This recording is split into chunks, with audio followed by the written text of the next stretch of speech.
remind me how you say it? Ishita? You can say. You can tell me. Yeah. I went to some of the Ishita. Ishita. It's Ishita. Ishita. Gotcha. Yeah. Okay.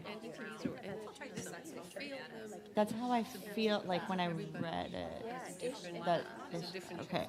Ishita is the American way. Okay. Yeah, this might be my last year of doing that. We'll see. Okay. S'il vous plaît. Hello. Hi, everyone. I can sort of see you. You're like shadows, like shadow figures in front of me. Can you see us okay? I hope so, because we're pretty lit. That's an operative word. Are you okay over there, Maureen? Yeah, okay. We are pretty lit. I had to move. Thank you. Thanks, guys. Appreciate that. Well, hello. Welcome to Conscious Life Expo. I'm very excited to be hosting this panel today. My name is Susan Slaughter. Are you guys excited to be here? It's a day one, Friday, right? Psychic panel. Just a little intro on me and I guess what makes me qualified to ask questions of this sort. Well, I'm a paranormal researcher and investigator. I have done a couple series on television like Ghost Hunters International, Ghost Hunters Academy, Paranormal Caught on Camera.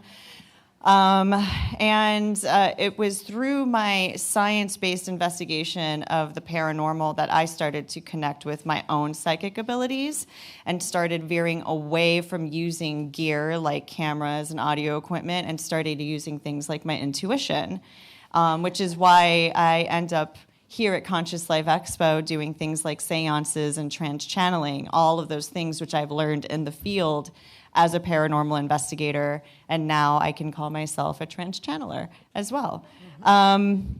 So without any further ado, I am going to introduce you to my wonderful panelists, and I'm going to start over on this side with Karen. Howdy, howdy. So you might have seen Karen on television too. She's a celebrity psychic medium.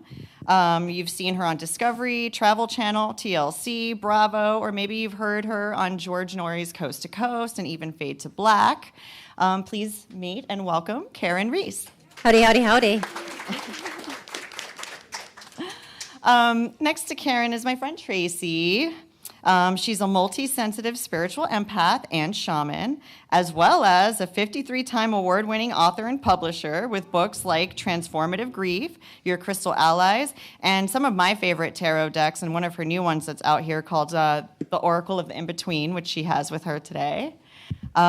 Please meet Tracy Dunblazer. Thank you. Nice to be here. This is my first time meeting Ishita. Ishita Bama is a gifted clairvoyant. Using her unique ability, she has guided hundreds of people to experience deep healing, as well as teaching others how to develop their own unique abilities. She also has a lecture coming up. If you're interested in the subjects that we're doing here today, she'll deep dive into more like harnessing your psychic abilities as well. Please welcome Ishita Bama. Another first for me is Hannah, and I just met her outside and we had an interesting conversation. I'll tell you a little bit about her. She's a psychic channel and vocal medicine healer, as well as a guide for those on their path to spiritual awakening. She offers teachings of silent counseling and vocal medicine healing. I'm very excited to talk with you about that. Please welcome Hannah Lois. And another person, the first time I've met today. So we have got 3 newbies on the panel today. We've got Sylvie Sterling. She's a Lyran Starseed and an Ascension Guide. She's also the author of The Cat Secrets. I was telling her earlier today I brought my cat with me. I'm curious to kind of pick her brain about why cats find me all the time. And I've just had cats my whole life for whatever reason. I always feel like they're like my little starseeds. You're absolutely correct. Please welcome Sylvie Sterling. And last but not least, we have Master Channeler and Psychic Medium, She serves the ascended masters like Kuan Yin, Jesus, Mary, and Buddha. We have Oracle Maureen. Please welcome Oracle Maureen. So now that you've met the panelists, I just wanted maybe to meet you guys in the audience a little bit to see who here has already tapped into their psychic abilities, like by a showing of hands. And who here is coming to discover if they have psychic abilities here? Okay, it was a good half and half. And some people with no arms. Okay. So anyways, I guess I just wanted to start this panel off with a basic question for anyone on the panel that wants to chime in. We all had a starting point of experiencing something strange and unusual within ourselves. Maybe it's intuition, maybe it's some sort of knowing. Like, what were your first encounters with your psychic ability, and why, and how did you know that that was your ability, I guess? You know, the very beginning. Tracy. So I was demonically challenged as a child. So all of those, the creepy things that people talk about, you know, the depression, like somebody's sitting on you. I used to have nightmares, and I had recurring nightmares that were evidently a past life recall. But I would have this recurring nightmare. I would wake up and see burlap sacks of apples all around my bed, like it was real as the day I was born, and I would be petrified. And then I would start crying, and then they'd go away, and then I'd, eventually get back to sleep. But my the night terror was so bad that I would I would toss and turn to get to sleep, and I'd wake up in the morning and my hair would be up like this. My mom always knew it was a particularly bad night because my hair was up on end. But as I learned, I mean, I was multi-spirited. I could hear voices. I could see people. I was very intuitive. My father passed away, and I knew a couple of years before he was going to. Nobody was telling us that he was sick, but I knew he was sick, and I knew he would die. That kind of stuff. And as it turns out, it was me processing, thousands of years of karma and many past lives that I brought in as memories into this lifetime, so that I could process them out. I was safe in this lifetime to do that work, and so that's what I have spent. That's why I'm an empath. That's how I work in general, is I help people access whatever they need to access. So that was my story. Anybody else want to chime in on their first experiences? Hannah. Mine was pretty much like that. One of the times my mum actually recorded me, and my arms were being thrown around like this, and it was a Kundalini awakening, but I didn't know what it was, and she was recording me going, "Child, what are you doing?" It was very demonic and not very nice, and there's actually a recording on my Instagram that people watch on a regular basis and go, "What is that? That's really weird, because I do that." And so I understand what you're saying. I'm going, "Oh, it's not just me." Right. No. So yeah, and it's a similar story of learning that my father was passing away, and I'm telling my family, and they're like, "What are you talking about?" And I was like, "I just know." And yeah. Wow. Yep. So yeah. I'll chime in. So I think several of us have had experiences as a child, knowing, seeing, and that was how my abilities came in. It was a lot of seeing. I'm primarily clairvoyant. That's a lot of how my abilities come in. So I thought I had some sort of problem, and being an only child of an immigrant family who was moving around a lot, I didn't want to be a problem, and I thought I should just kind of put those abilities away, or those problems away. They had told me that I was developing astigmatism because I would be able to see colors around people, and slowly I realized that may not actually be astigmatism. However, now my friends affectionately call my abilities colored astigmatism. But I did know things. I was extremely sensitive as a kid, so anything that was a little bit out of my comfort zone, scary stories, that would be very uncomfortable because I would go to sleep at night, and frequently I couldn't sleep because there were several people coming to visit.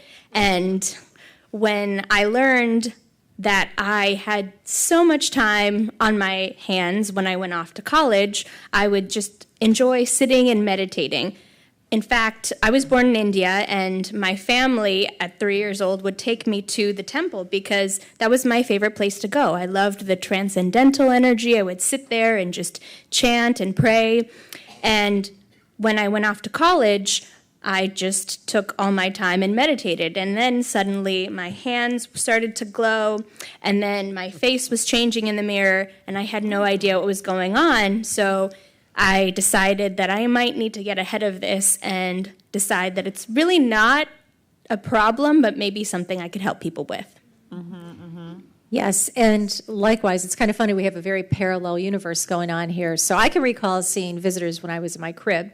I had a party going on. I thought this was normal. Didn't help. My mom would say, oh, I saw, a dead uncle, or she would make a prediction, and I would know things. And I just thought it was normal. Then at the age of 7, I had sensed that my father was going to pass. Now, he was in great shape, and then one day he suddenly dropped over as a result of a stroke. Fast forward, I would always see people. It was very awkward teenage moments. I was telling the story earlier. I could recall being in 8th grade, and I was very bright in school, and as a kid, the heartthrob, of course, his father had dropped over 2 weeks earlier, and he's standing there, and the teacher calls. I was kind of in that loopity-doopity kind of place, and I had mentioned about Paul's father being there, and everybody looked at me. I was aghast because, when you're young and you're trying to control some of, your visitors and your visions, it's a very awkward thing. So I'd spit out, oh, my God, Paul's father's here. I'm like, oops, so everybody looked at me. That's real uncool of you to do at school.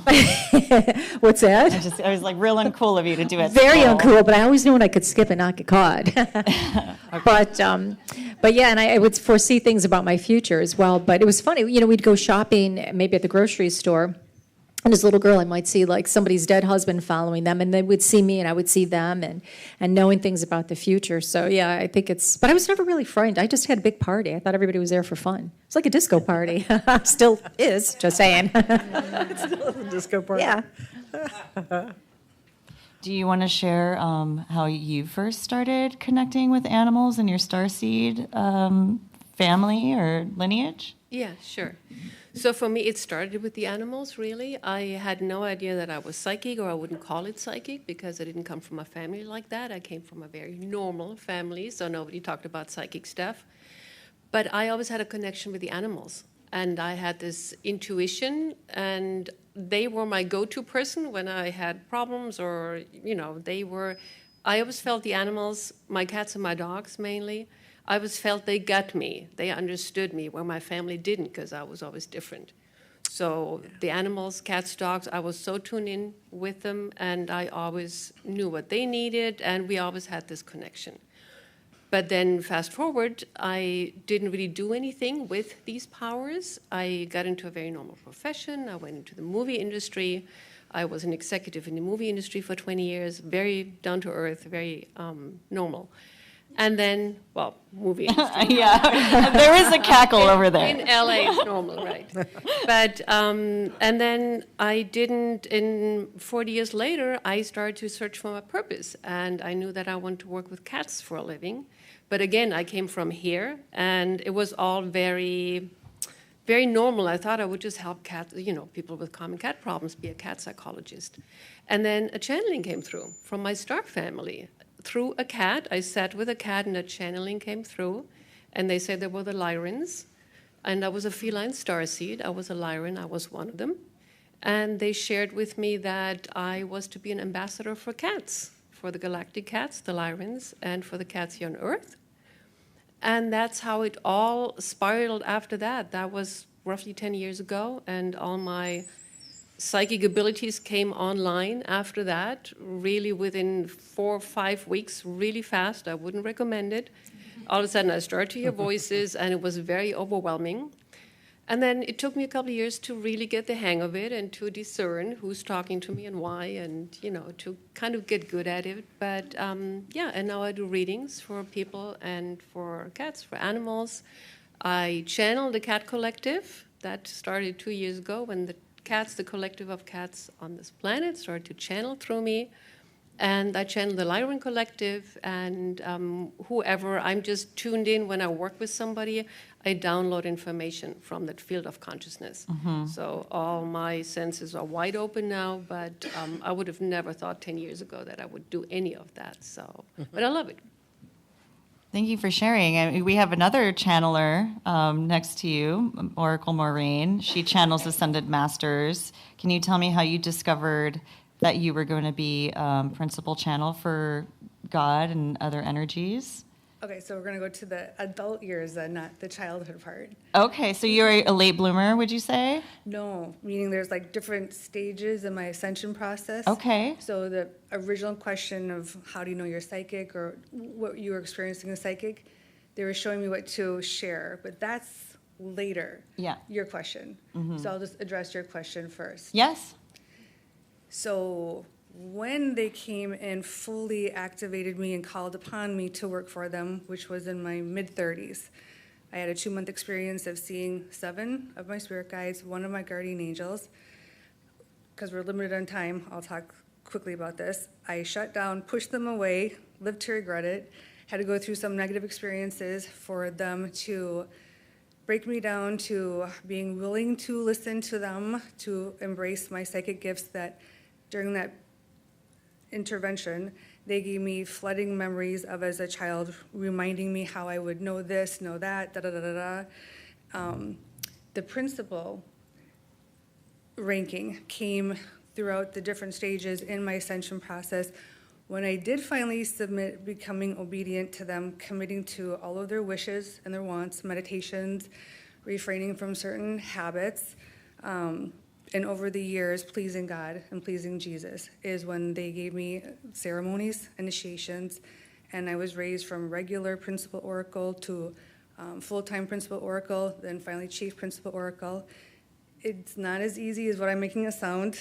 In that process, they did put me through a lot of very difficult initiations and tests, a lot of suffering, a lot of periods of silence, a lot of pain and suffering that some people will never have to go through. I'm only beginning now to talk about it a little bit, so it's not like silver platter handed to you, little Oracle Marine.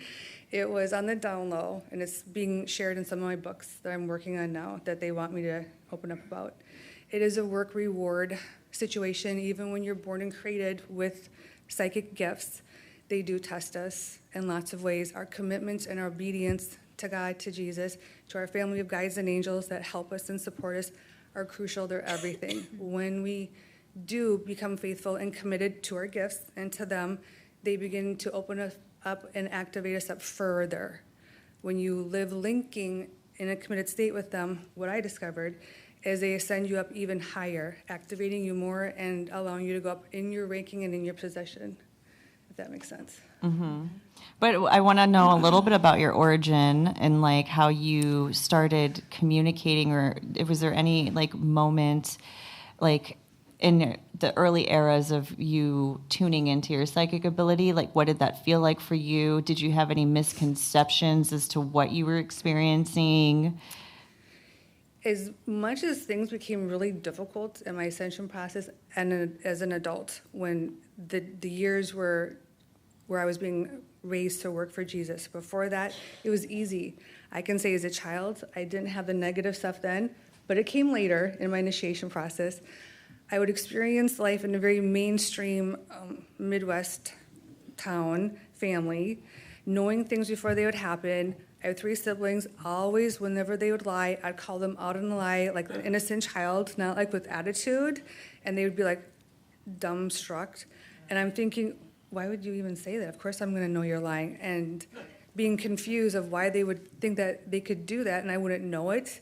The phone would ring and I'd be like, my brother, it's your friend David. You can go get it. It's your turn, Maureen. Go get it. No, I'm not going to get it. It's your friend David. He'd pick it up. It'd be David.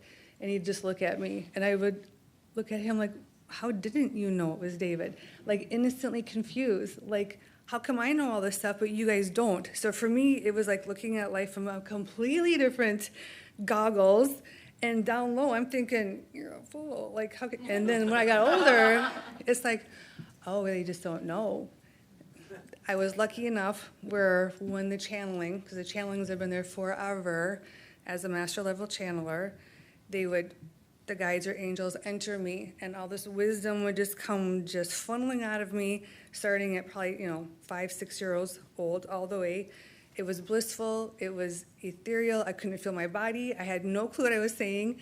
The person in front of me just looked really peaceful when it was done. I'd be really tired, really hungry, and all I could think about was wanting to eat.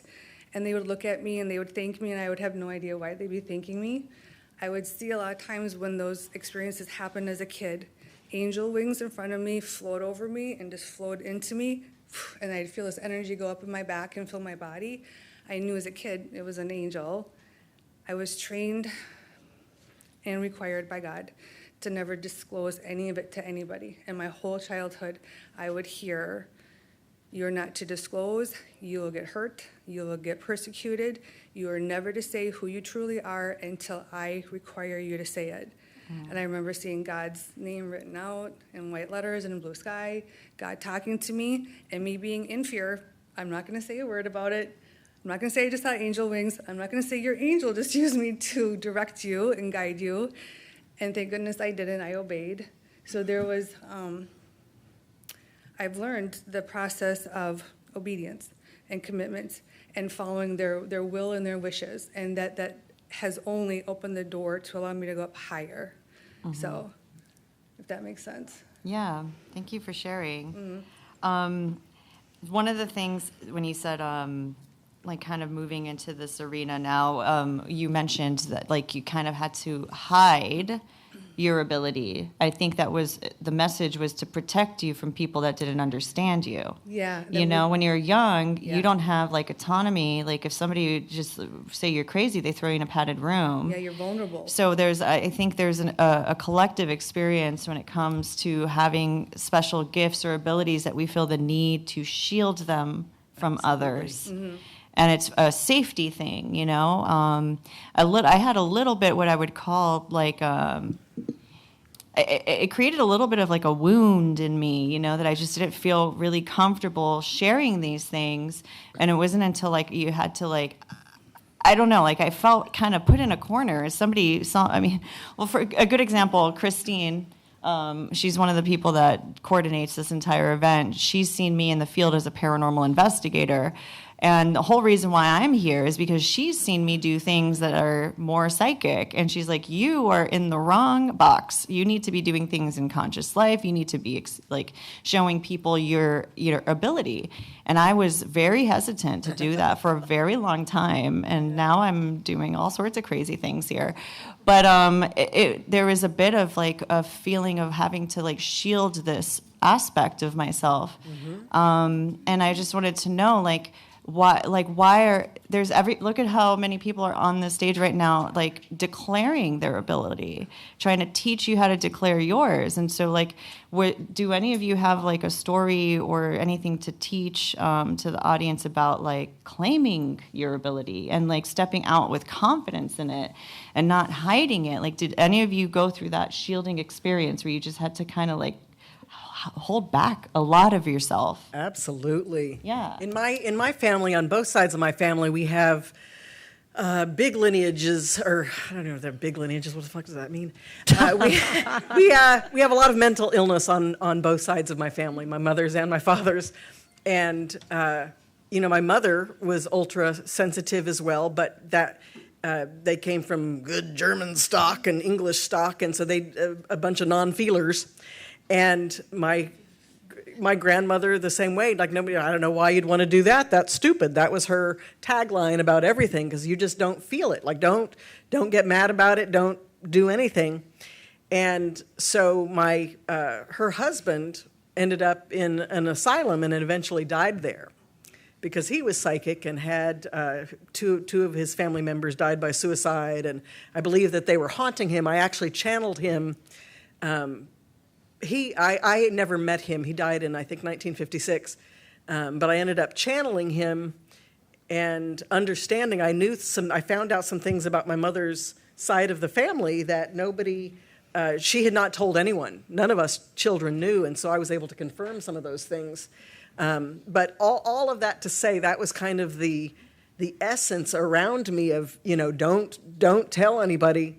When I was 30, a friend of mine, I was working for Donna Karan as a marketing person, selling fragrance, doing special events for them.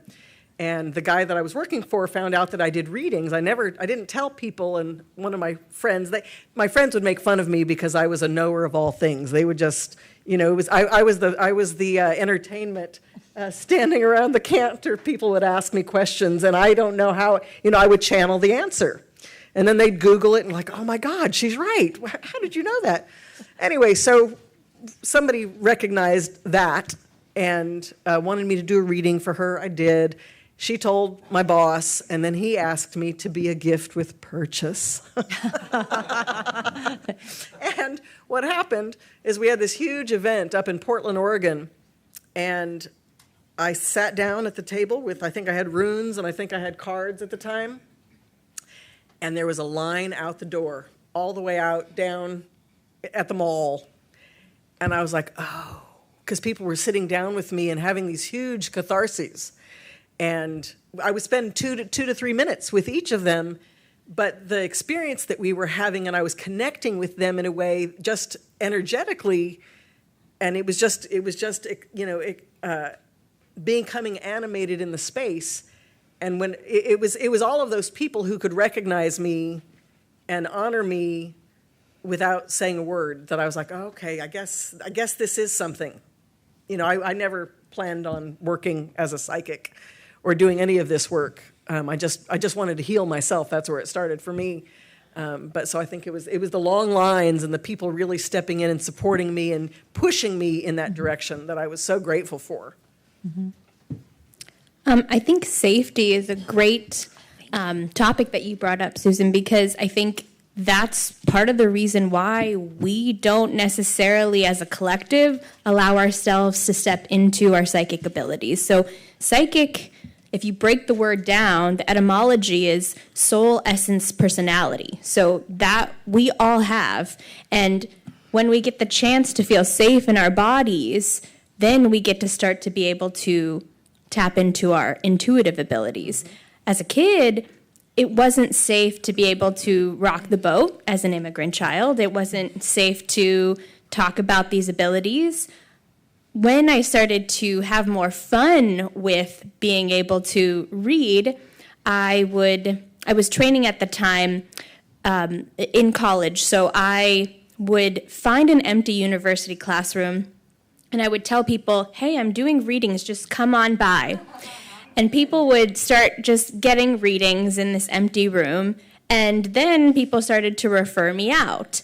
And I didn't want anyone to know who I was. I was in a Midwest town. It wasn't safe to talk about these abilities. I even I went and got my master's in elementary education, and I was a teacher while still getting all these calls after school to get readings or do readings. And when I was doing that, I was still using all my psychic abilities as a teacher in the classroom. I would make seating charts based on their astrology. I would make sure that they were, when I saw different colors shifting, I knew there was going to be a fight about to happen, so I would make sure that the kids were moved accordingly. And I think when we start to see our abilities or these kind of inklings that we have, these downloads, these visions, these things that come in, when we give them space, then we start to be able to know that we can help our situations, help people in whatever environment we're in. A healer is someone who's your hairdresser. They hold space for you. But intuitively, if you're cutting hair, you're going to start to feel, you're going to empathically or clairsentiently, which means psychically feeling. I'm sure some of you know that term. You're going to start to be in their space and know what's going on. So your psychic abilities are innately happening because there's this bubble of safety being created. And so because this world, and we've seen it time and time again, there's so much change happening. And right now, I'm so sorry. There you go. right now we're going to see a lot of shifting and our bodies are not going to feel safe. So the most important thing that we can do to help this our collective is find ways to feel safe so we can push past this energy that is making us feel really down, depressed, heavy, and not believe in ourselves, not believe in our intuition. And once that's possible, we can also be able to bring other people, the collective, into this light where we can all heal. So go out in nature. It can be really simple. Go ground yourself in nature. Go have an intuition day. Go to a place you are sort of familiar with. It can be a mall or it can be a new park, and ask your intuition to lead you to certain places that you might have never been. If a part of you is saying, turn right, turn right. Start to allow that to be something that you're listening to, because when you turn it on, the universe sees, okay, you're listening, let's give you more. So I encourage everyone to start to see what meditation or what sort of ways you can start to allow intuition to come in, because when you do, you're helping the world as well. Mm-hmm. Absolutely. I just want to touch on that. So I know you said about the child experience. So I awoke when I was 36 years old. And so my journey has been, who are you now? Because I was a nail technician, and then the C word happened and my business went down. And then I just come out and went, I woke up psychic. And my family were like, what? What are you talking about? And I'm English, so my family are like, all like, no psychics, no, none of that stuff happening in my family. And till this day, they're still like, what is she doing in LA? What is she doing? Mm-hmm. They have no idea. They just don't understand. And it's fine. And slowly they're understanding. And slowly they're like, oh, that's my sister. Yeah, she's just on a panel about being a psychic. I don't know what she's doing. But the thing is that it's all about feeling safe enough to express that. And that's what I do with my clients. I make them feel safe enough to know that, yes, you're going through all these things, and it's about creating that safety and making sure that you are following your intuition. So this can happen where you feel that you need to go to a place, and when you get there, something happens because you were meant to go there. And, like, how many times has there been a time when you're like, oh, I'm not meant to go there, and then something's happened to you? So, like, always listen to your intuition and just speak up. Don't be scared to express your gifts. Every single person can be psychic, and you can literally wake up one day and go, hi, guys, I know things I'm not meant to know. Like, I can hear your family members trying to talk to me. So, yeah, I just, like, really want to touch on the safety thing. So thank you for bringing that up. Yep, and can I just say a quick thing, too? So I think you need to you really need to be comfortable with being uncomfortable. Mm. And that's one thing we sometimes forget, because we're trying to fit everybody's, whatever they expect from us. And you really need to just say, hey, I got to be my own person. Myself, personally, I was youngest female stockbroker in college in Buffalo.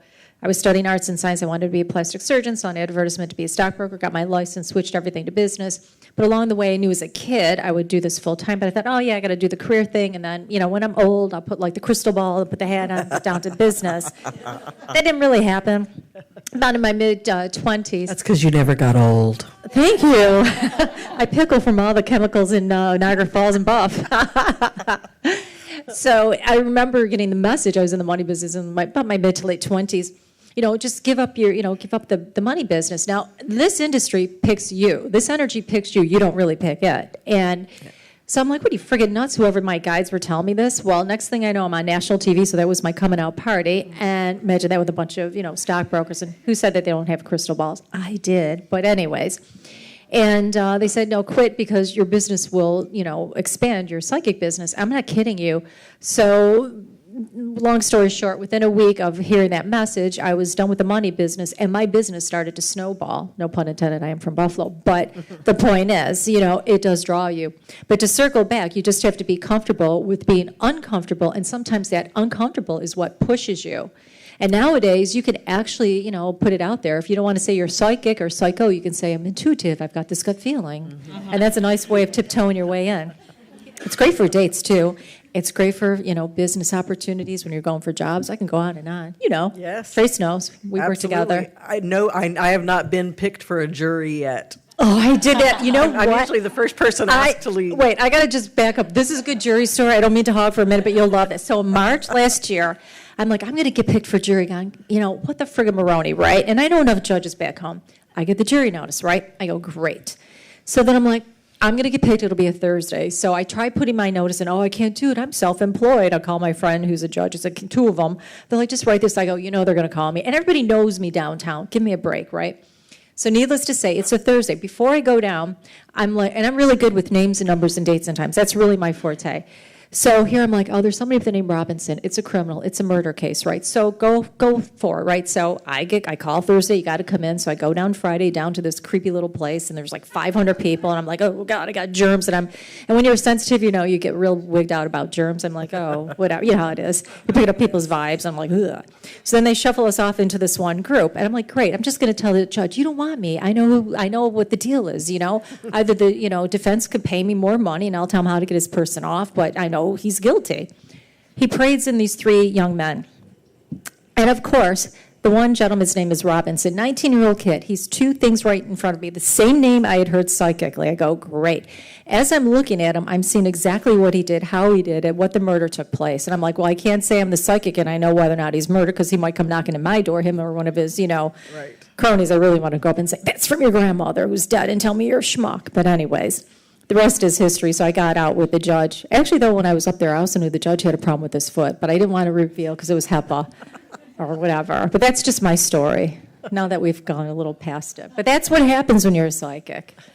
That you brought up a point that I wanted to talk about, and it's when you have information, like where do you draw the line, like to restrain your messages for people? Right? Because you're like, I didn't want to tell the judge about his foot, but do you ever find yourself in that situation where, like, you have all this information, do you feel the need to give that information?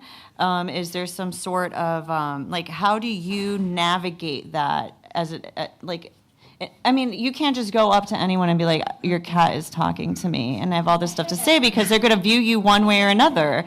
Or, I'm sure... Maureen, you're going to be like, well, Kuan Yin just had all this message for me. You're, how do you go up to somebody? It's like, where is the restraint? Like, how do you tactfully share your gift without, crossing a boundary? Is there what is the way you finesse that? Well, that's a good question. For me personally, I don't go up to strangers because they would think you're crazy and they might have a gun. Safety. But I also think it's not ethically appropriate. But if it's somebody you know or you remotely know, then you can, and if they know what your deal is, it's one thing. But I usually feel it's just not ethically appropriate unless it's something very, push. And then there's a certain way of saying, I have this funny feeling.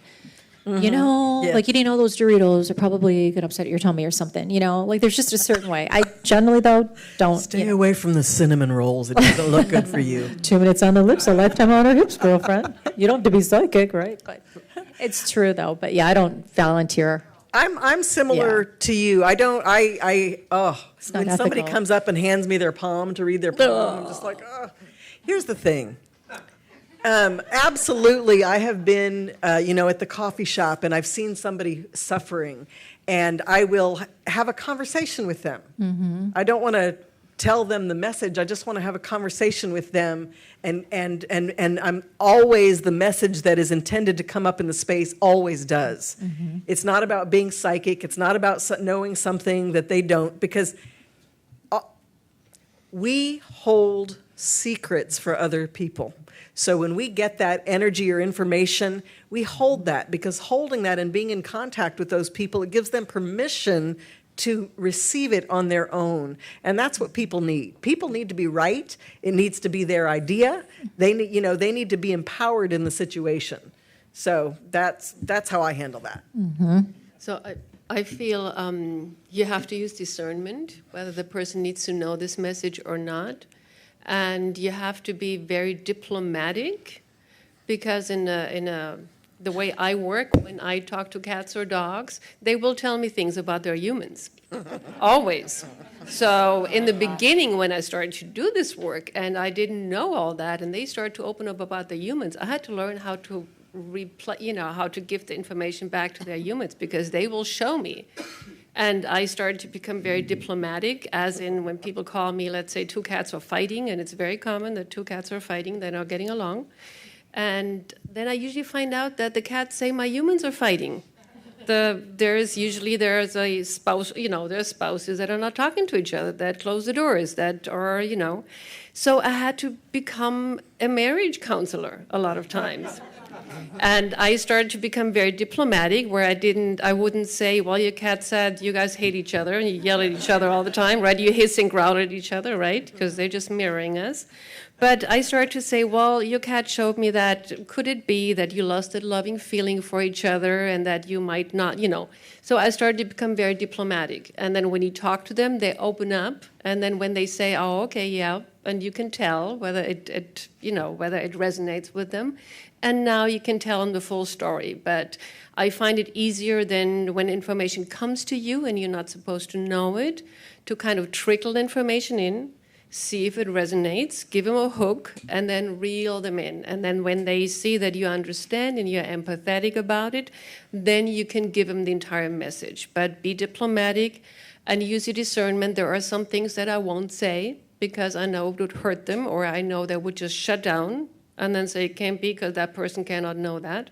So discernment and diplomacy is how I do it.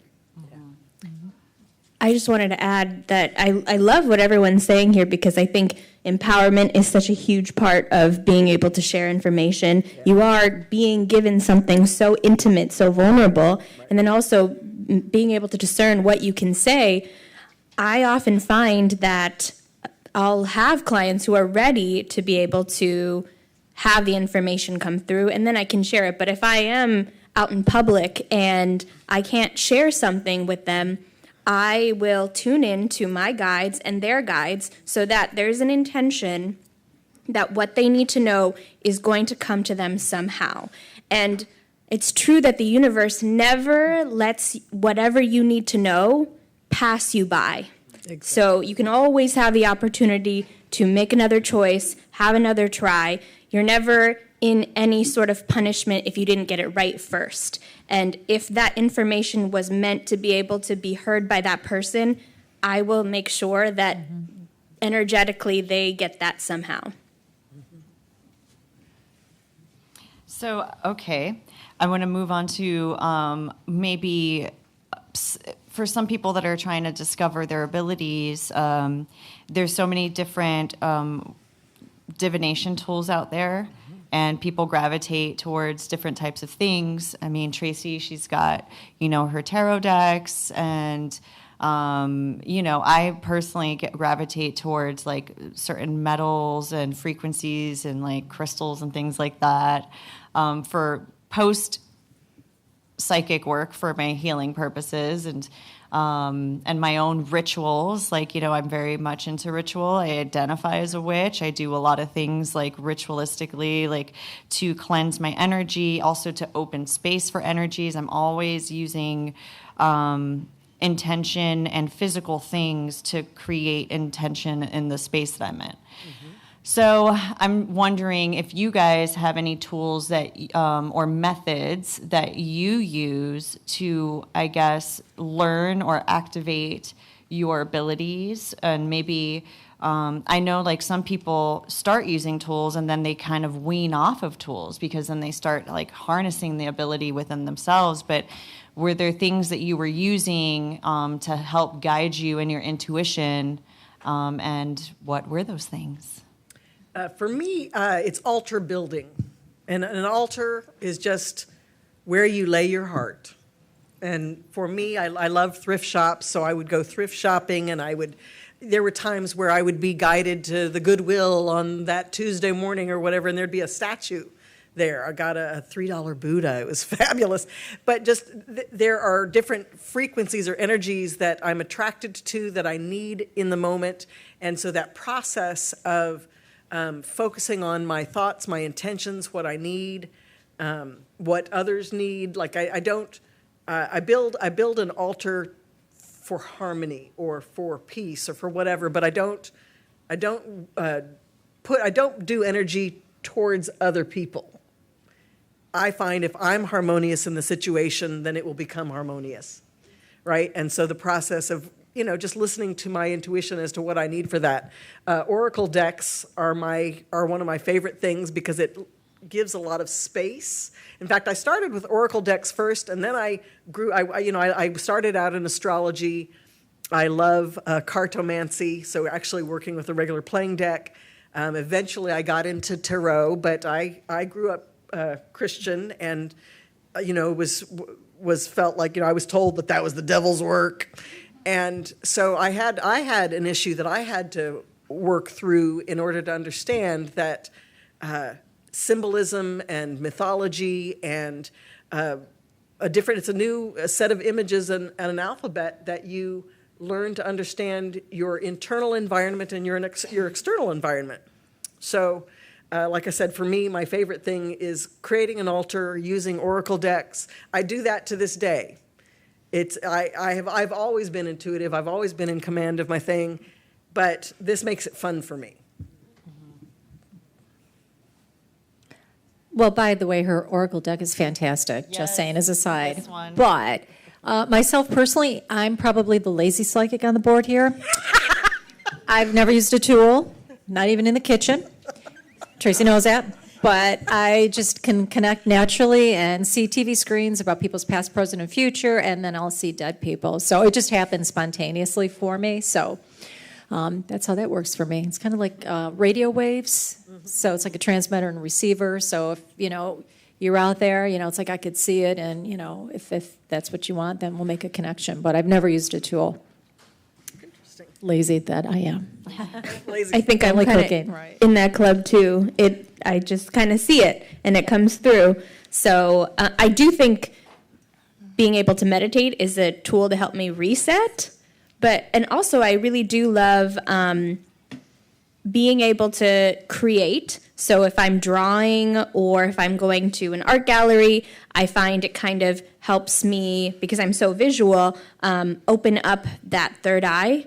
And if anybody else feels like they would like to open that up, you can use tools like creating things like making art or literally going to the art gallery, because it's the more information or the more visuals you have, the more that spirit has tools for you to see, more imagery you have to see, and then you can communicate more or have more messages that you can recognize. Yeah. Mine would be listening to a frequency while I'm meditating. Normally the frequency of love. I think it's called like DNA repair, something like that. And I was listening to that a lot, and I didn't know why. Like, I had it sent to me and said, why don't you try this? It's really nice to listen to. And then that's when all these moments were happening, and I was like, I keep listening to that, and then this happens. So I started to put two and two together. So if you're like really drawn to a certain frequency, it's because it's helping you to connect, and your guides are pushing you towards that frequency to listen to it more. And also clearing your energy as well. Like when you come home from being around people, making sure that you're taking that bath or shower, whatever you want to use, and cleansing your energy so that you've got a clear channel so you can receive. Mm-hmm. I wanted to ask you specifically about your sound frequency healing and channeling. And because it's a unique ability, and I feel like sometimes those the frequencies and the sounds get overlooked because everybody, it's like so cool to be clairvoyant, right? And so when you have other abilities that are like a little unique, like what does that feel like? What does that look like? Can you kind of share a little bit of what that sounds like when you do your light language stuff? Honestly, it's a feeling, and it's not something I can really explain. It's something I can just show. The light language came to me first, and it was weird to sit and watch myself, because my mum would record me because it was in lockdown, so she was very like, what is my daughter doing again? Like, I hadn't lived with her for a long time, and then I'm like, Mum, can I come home and stay with you? And we were together for like 3 months, and I used to sit and make this sound. And she'd be like, she's doing that weird thing again in the garden. What's she doing? And like our family like had this house where there was like neighbours next door, and they were listening, and they were like, why does she keep making that weird noise? And it was like, yeah,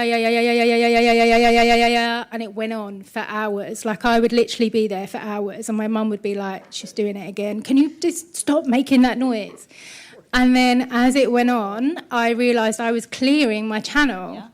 And I would stand in the sun and be like, come on, just cleanse me, cleanse me. And I was thinking, who am I now?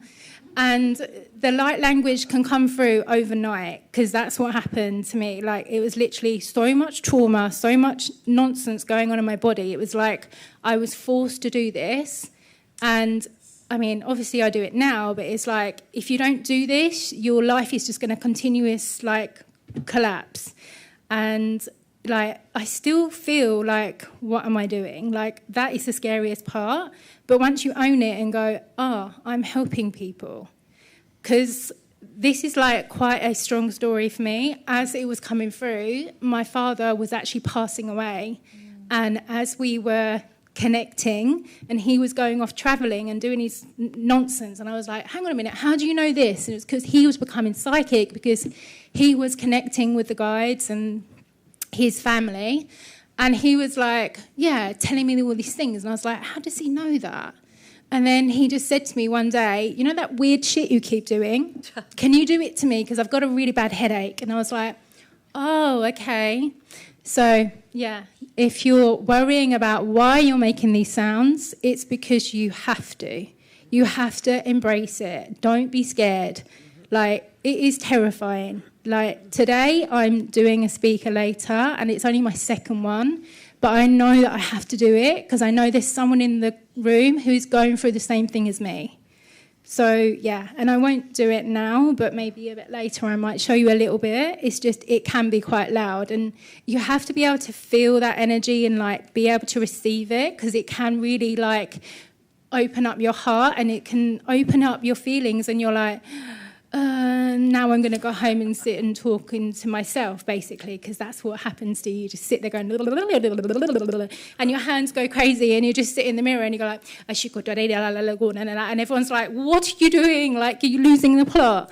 And being from England, unfortunately, people think I need to go in an asylum centre, and I'm like, no, honestly, like, I am normal. It's just I've chosen this path. So yeah, just stand up and claim it. Yeah, it's funny because when you say that, it almost makes me, I feel like there's a bit of a neurodivergence that goes on with all of us psychics, right? You know, it's, when you are doing something in such a unique and, I guess, unexpected way, they're just like, oh, like, maybe she's on the spectrum, you know? Like, and sometimes I do feel like that. It's very strange, like, how I feel that I'm perceiving things differently than everybody else is perceiving things, and it just kind of puts it... for a while, I thought maybe I was undiagnosed. And then... I still think that. Right? I mean, it's like, somebody tell us what's going on.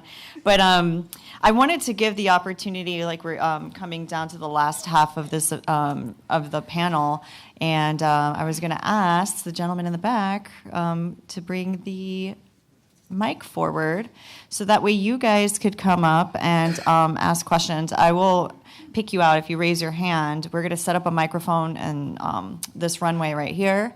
And then if you have a question, raise your hand and I'll point to you, and then just come up to the microphone and ask questions. Share maybe any of your, I'll have you go first with the blue wristband. He's going to set you up with the mic. And then that way, if you have any things that you want to ask, we'll be here to answer questions.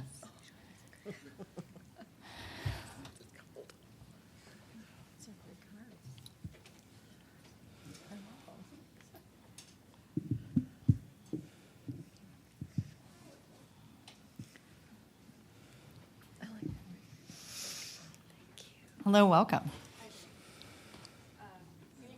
No, the mic is off. He's gonna tune you in. Oh, Michael. No. Keep trying. He'll give us a thumbs up. We believe in you.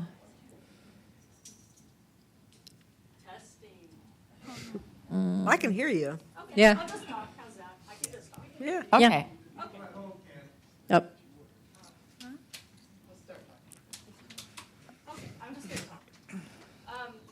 What a lot of what you've said has really resonated with me.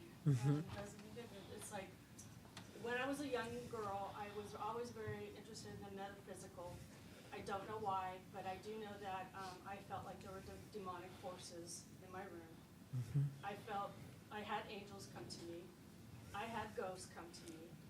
I started doing rituals, protection rituals. I don't know where they came from, why I did them. I don't know any of that. But I was so afraid, and people thought I was freaking out. And so I prayed and prayed and prayed and prayed that this would all go away. I was told by my bishop that if I was baptized, that it would go away. Right. And anyways, it did go away. It did. And so now I look back on it and I think, God, did I imagine these things, you know? Right.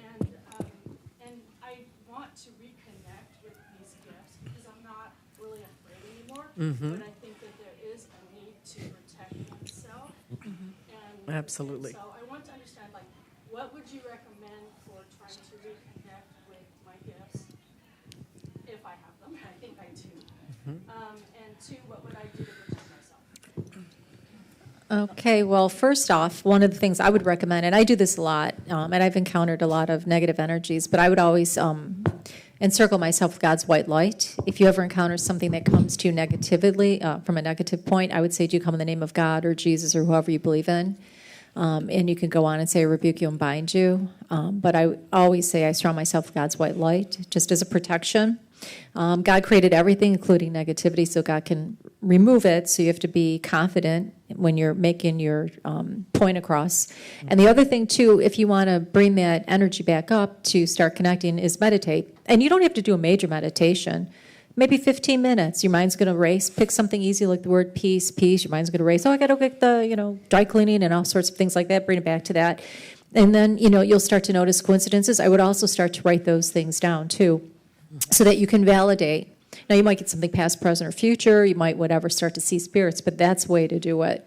You're always in control, and you have a, strong belief and conviction in God. So, the ball's in your court, so to speak. Your oil looks fantastic, by the way. So being multidimensional it's all about boundaries.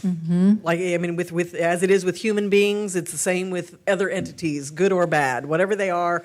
And I don't even necessarily believe in good and bad. It's really more dense or not dense. So whatever it is that you're dealing with, it's coming to you for a reason. And so knowing that you have the power, you are confident, and confidence doesn't mean that you don't feel fear or you don't feel uncomfortable. It means that I'm in power here, and I can regulate what's happening. And I find that I'm a crystal freak, so I love to carry different crystals with me. There are lots of, smoky quartz is a good one. Tibetan quartz is a wonderful one. Dendritic quartz, a quartz with manganese in it, is an excellent stone to help remind you of your power and your ability for protection. So that's what I'd recommend.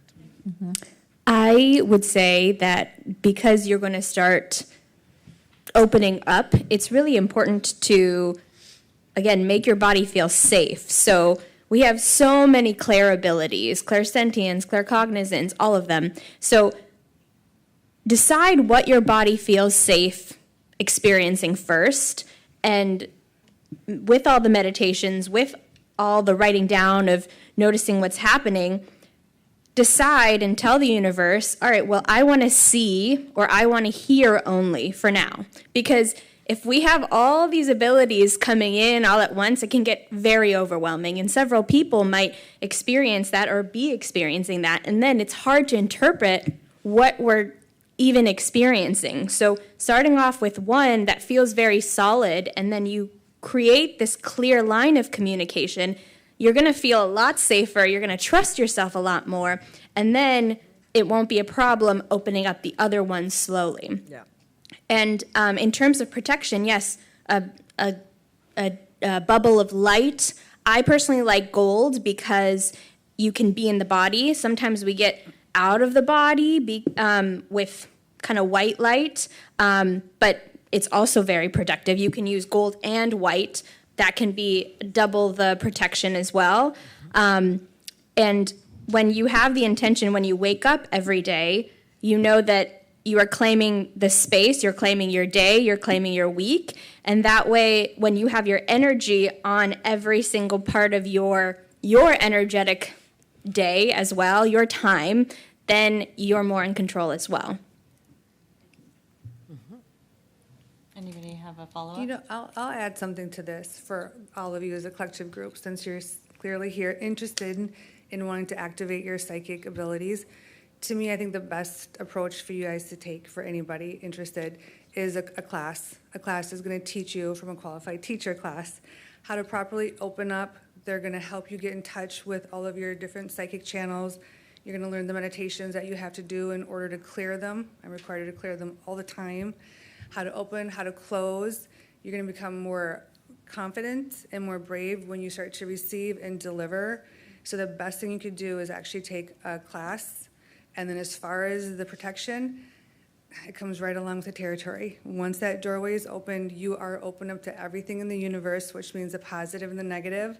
So I like that we're addressing the protection part, because so many people want to deny it. I tried in the beginning when I had to go to work. I only want to do mediumship. I only want to do personal readings. Don't give me the negative stuff. My guides gave me the vision. They handed me a red rose with thorns. And they said, your gift, the positive part, is the rose that smells beautiful. The difficult, painful part, Maureen, is the thorns. That is the negative entities that will undoubtedly come knocking on your door. So the best thing is the mantras, the prayers, the meditations, doing all the different forms of shielding, protecting. Also, blessed objects from Mary, Jesus, St. Michael. All of those extra layers of protection will give you so much stronger protection. Yeah. Yeah, your question? Hi, I am like a moth to a flame to psychics, and they all tell me that I am psychic. But when I go to really do the work, and I've taken classes and stuff, it's almost like there's a channel in me, and it scares me, like something is talking. My aunt's with me. We're from Buffalo. Oh, yay. You glow in the dark, too. So, am I a channel? Is there a being with me that wants to speak? I'm just very curious. Well, I think given the fact that, your aura looks fabulous, but you're very gifted, and I think you just need to embrace it and be more comfortable, So actually, circle back to me, because I do the show back in Buff, so I'll get you some comp tickets. Okay. They're a lot of fun. Sorry, everybody, but I think you just got to be really comfortable with it, and just, whatever comes. You're in control. Be comfortable with the uncomfortable. Yes. And that's how you're going to, make that connection. Okay. So as you get it, go with it. And you're going to get a variety of different things. Variety is a spice of life. So maybe you have dead Edgar over here. You might have future Susie over there, just embrace it. Okay. And have fun with it. And, I always tell people, if you get something negative, it's either something that's preparing you, right, that you can make a change, or if you can't change it, you'll be able to navigate around it. So if you get anything negative, just know that if it's something future, you can always change it. But there's always ways around it. And never be fearful. Okay. If you have a strong conviction in God, like you obviously do, there's nothing to fear. Okay. Yeah, so, Great. yeah. Thank you. You're welcome. Hi there. I'm not a psychic, but I think this has been one of the loneliest years of my entire life.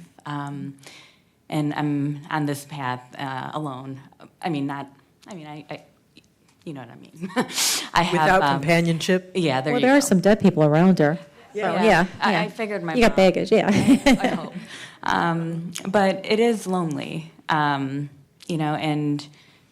I wouldn't change it for anything in spite of that. But I am wondering, like, how do you reconcile that like sometimes The missing piece.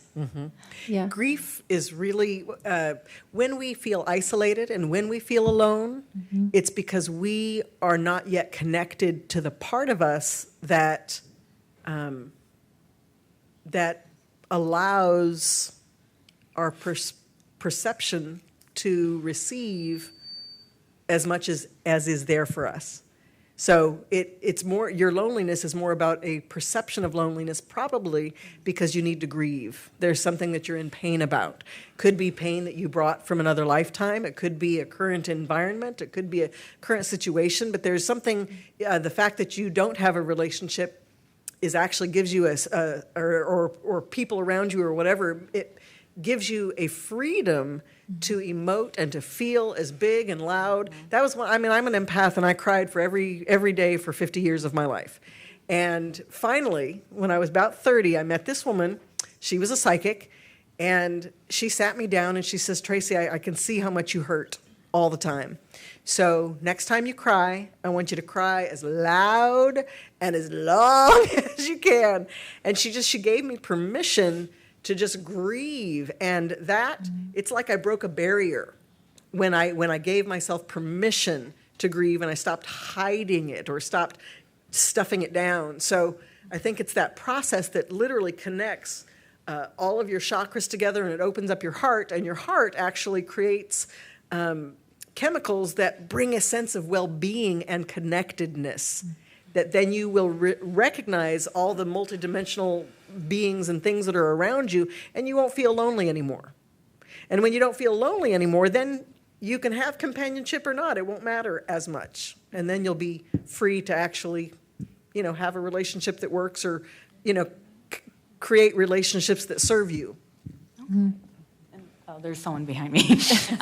Just one more piece. With that on the other side, I know I find myself not wanting to be around people because I get annoyed. I feel angry sometimes. I walk in a room, I'm like, oh my God, what the fuck, Yes. And so, it's this combination of what I'm perceiving, but also what I prefer. Well, anger is the precursor to grief. Mm-hmm. Eventually, it will give way to the pain that is underneath it.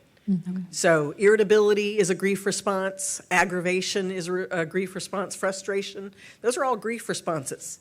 They just haven't, they don't have yet the momentum that pushes through the heart and opens it up and requires a complete, downpour, if you will. And to what Trace is saying, too, I mean, we're now in a 9-year, too. It's a year of health, so endings and new beginnings. And a lot of people have been very angry and upset. I mean, we've had, a few years of challenges, right? So that builds in. You're probably picking up other people sponging their energies as well. Mm-hmm. So the good thing is we're going into a change point. But with what Trace just said, she's spot on with, the advice. But hopeful, a 9-year endings and new beginnings. Mm-hmm. Yep, Tracy knows. Yep. Thank you so much. I want to also just say something. I know you walked up to the mic and you had this declaration of like you weren't psychic or anything like that. And I just want to say like you could also be potentially picking up on a lot of the irritability and the preference of wanting to be alone could be because you are incredibly empathic and you're not aware of that. Mm-hmm. And so when you're picking up on this irritating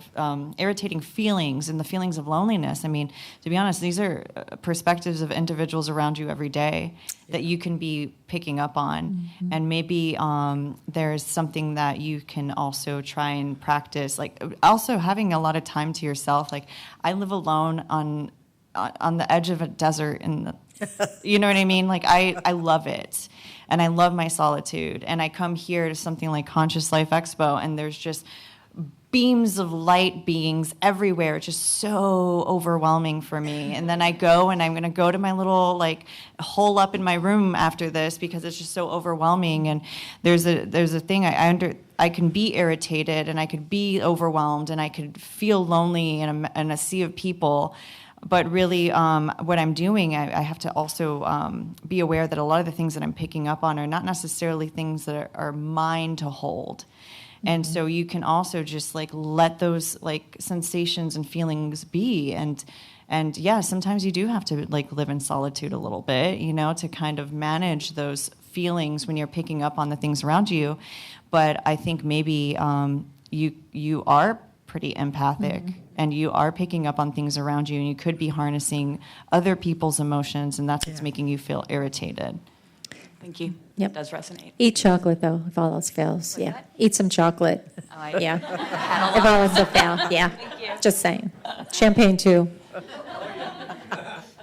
No pain with champagne. Girlfriend over here knows.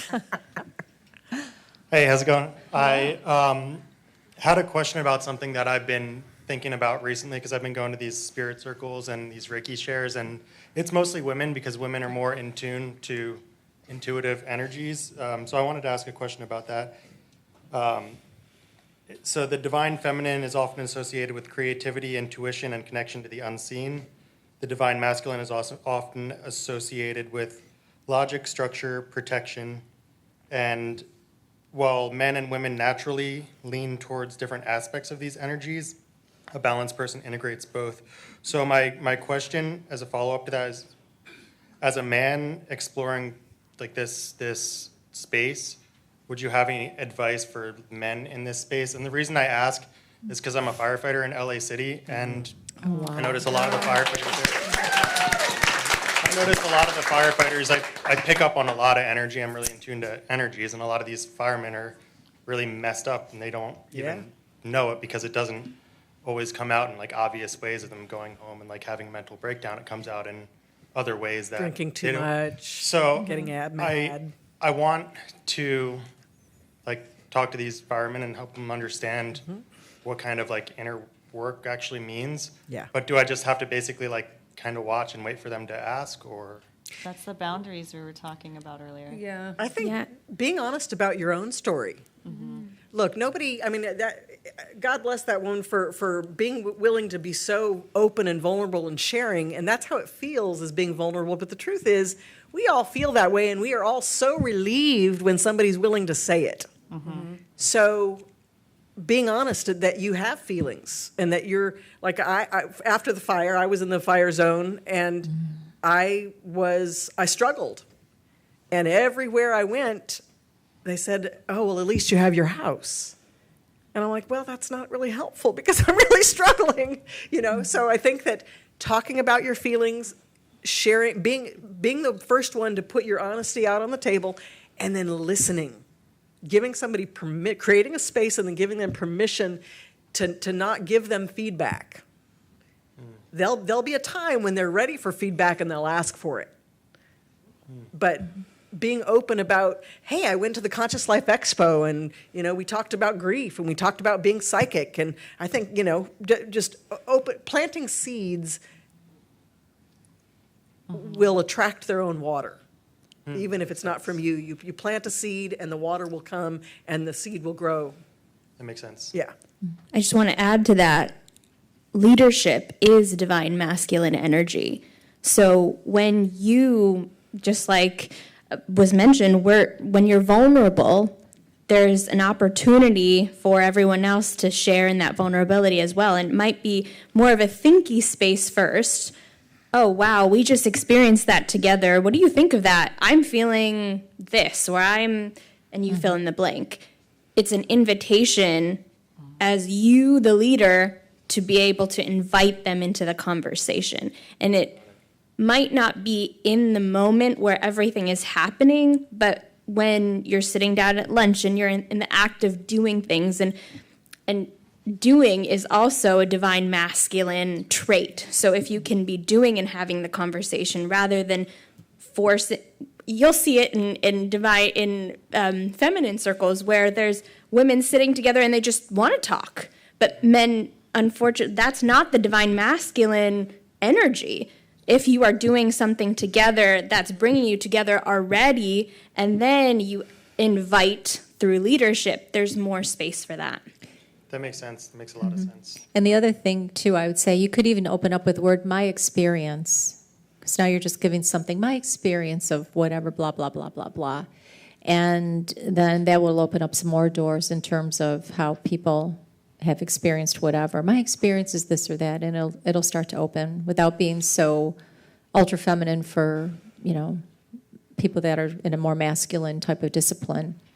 You're saying more like creating an energy in conversations that Yeah. allows Like them my to be more open. experience. Yeah, and then rather you can than navigate it. Trying to ask them to be more open. Just like, Yeah, just kind of put, my experience, just so we go, our friend over here was just saying. And then that also is a nice way of opening up the door. So that you're taking the onus on yourself, but you're kind of opening up the door without saying, how do you feel about that? You Gosh, could get Captain Bill, how do you really feel? Tell me your heart. Well, I'll hold back from my commentary. They send psychologists to the stations that ask us questions like these, and it never goes anywhere. Yeah, Psychologists come and Exactly. Or you could say, that's interesting, so kind of couch it that way. Yeah. Or my gut feeling, everybody has a gut feeling, that pit in your stomach, right? We all have it. So, even, using that, oh, God, I had a pit in the stomach and yada, yada, yada. So. I wanted to also just touch base of correct me if I'm wrong, but you're saying that you're surrounded by men that kind of have this a bit of a toxic masculinity to them, and you want to embody your divine masculine around them. Leadership is a way to do it, but also you can also harness your divine feminine and be a healer to those toxic traits with men as well. And it's okay to embody the feminine as well. You don't have, just because you are male or identify as male, that you have to be the embodiment of a divine masculine. Like a true person that's in touch with their spirit, it holds space for both the masculine and feminine. So there are times where you have to reach into your pocket and pull out that divine feminine aspect of yourself to heal certain things. You have to nurture both of those arenas. Got it. Cool. Thank you. That's good. Hello. Hi. I have a question on death. So if you guys are talking to somebody and you see death coming, not somebody that's already passed, how does that feel to you guys? My question clear? Mm-hmm. Oh, yeah. I've had that experience. I was just talking about that earlier today, and I believe that if you're meant to reveal that information, so be it. It's a way of preparing people, both the person that's getting ready to transition as well as people, their loved ones. So it's a touchy way, but if you're meant to give it, there's a certain way that you can deliver it. Wait, are you asking whether or not, if you feel death coming for somebody, whether or not you tell them, or just how it feels to you? I feel it for somebody, and it's like stalking me, and I'm like, I wonder how you guys feel it, so I can see if it's like. Oh, not a problem. Well, anything that's stalking me, I always like to say, hello, what do you want? What do you want? Why are you here? If the energy is so pervasive that you're feeling it, have a conversation with it. Because it's that communication. It may not be death in the way you think. Okay. I had a friend who was going through everything that she owned. I call it the death march, where somebody really, when they feel their end is coming, and so they start taking care of all their business, and she was going through all the photos and sending them to family members, and she wasn't well, and she smokes a lot, and so I was like, well, okay. And so in my mind, I was like, oh, this is the death march. Oh, I don't want to be witness. I was going through that myself, and then it's been 15 years. So you never know. Death can mean a lot of things. It can mean an end of life, but it also can be a huge transition, one that you will never actually know about, but you are just sensing this traumatic and dramatic change in them that you may never have the details for. So if it's around you, it's communicating to you something. If you can integrate what that is, it gives whomever that it's in connection with, it gives them permission to receive it when they're ready. Okay. Let me just clarify a little tiny bit, because I think a couple of you guys said that you knew your grandparents, your uncles or aunts were going to, but how did that feel? Like, what was that? I don't know who said it, but I heard it a couple times. We We three all- of us did. yeah. What does that feel like, though? Well, If you can put it. I just knew and grieved. I knew my dad was going to die, and I bawled my eyes out. Okay. And that was how I knew my grief reaction was the truth. It's like, oh, this is going to happen. I'll answer that too. I was prepared, getting visions before my mom transitioned a couple years ago, and I've had lots of clients and shown when someone connected to them or even them were going to pass. For me, in the beginning years, when I'd be shockingly getting that information, I would freeze. I wouldn't want to deliver it. Kuan Yin would be behind me. Your job is to receive and deliver. And I would give it. And it's actually a gift to prepare the client in front of me and perhaps that person to pass on to their loved ones. Now, I'm so much stronger with it because I recognize it's actually such a huge gift because their job here, their incarnation here simply is complete.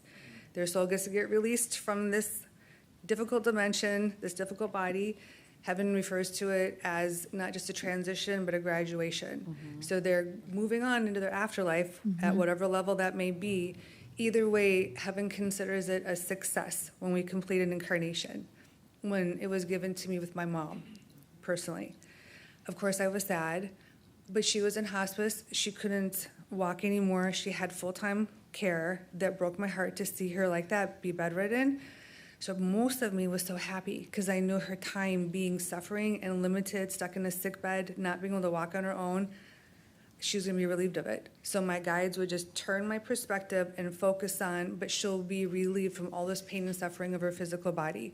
So I would turn really quick the minute I felt sadness or felt like I want to hang on to her. I had to step into becoming unselfish. No, I want her to move on for her own sake.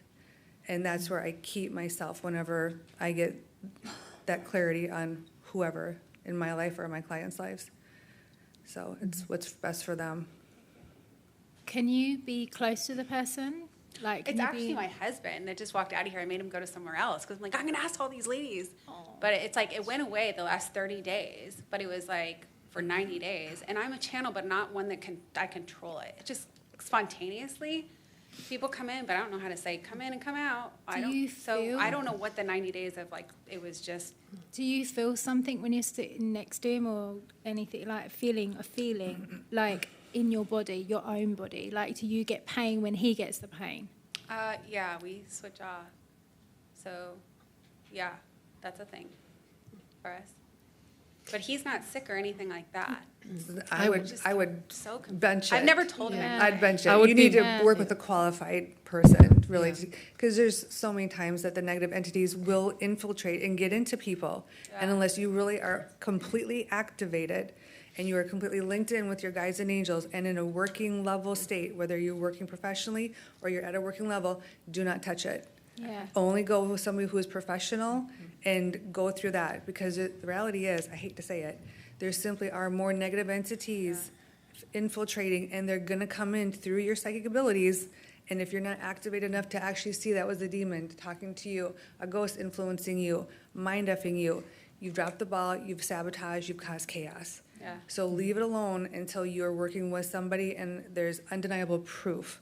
Otherwise, it causes unnecessary chaos and stress. Yeah.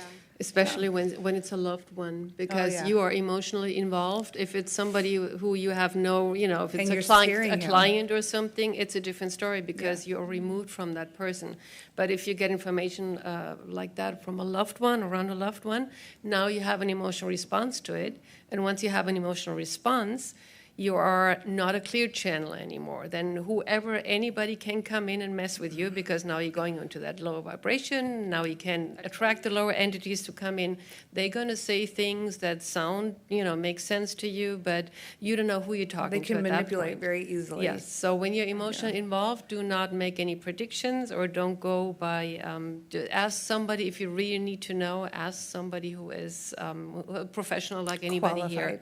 Yes, exactly. Switching off from it is really hard, and I really sympathise with you, because when I was feeling it with my dad, like I was saying to my mum, there's something going on with him, and it wasn't until he actually collapsed in front of me that people were like, oh, okay. But I really would find someone really professional to look into that if you really feel it. But like you say, when you guys having to look at someone and having to say that, I personally don't do it because it's so still, I don't feel I want to do that with people. Yeah. But it's a very hard one. It takes a lot of bravery and courage.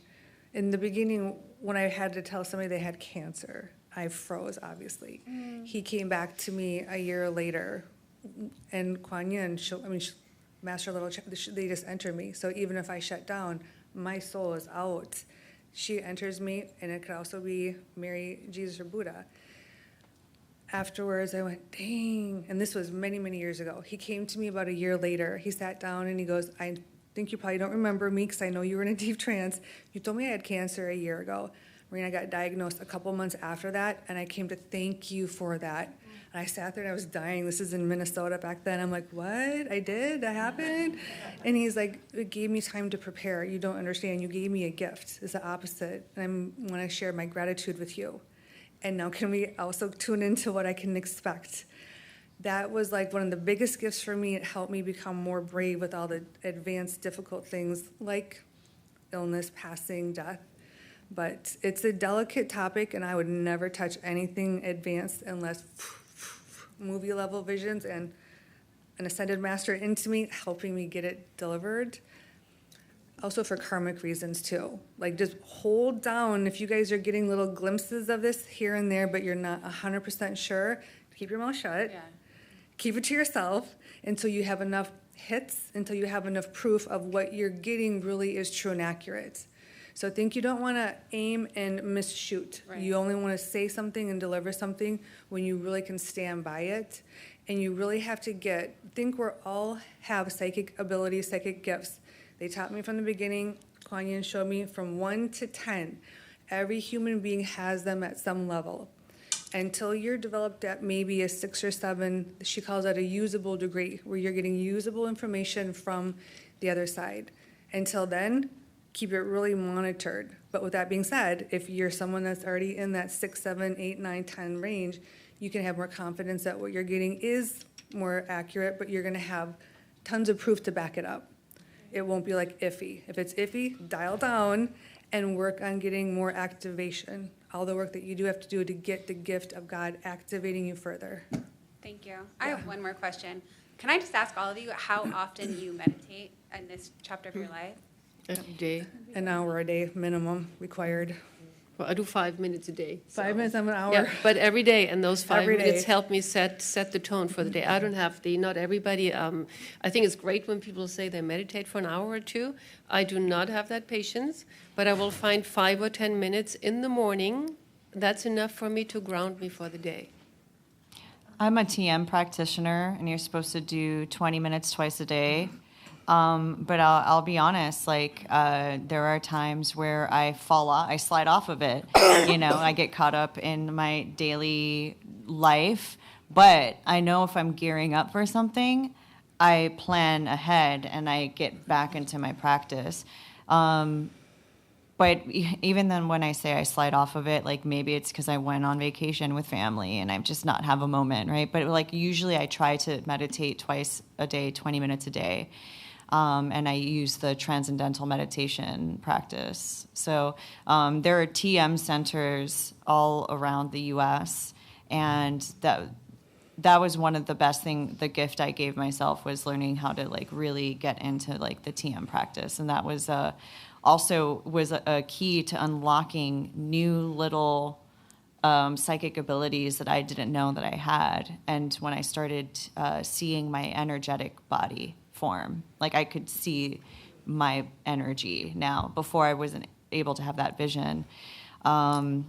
So I definitely use that as a tool all the time. Even like sometimes when I'm just having a headache, it's good. When I first started getting into meditating regularly, it felt like furniture in my head was being moved around. And it was really uncomfortable at first that I couldn't do 20 minutes twice a day.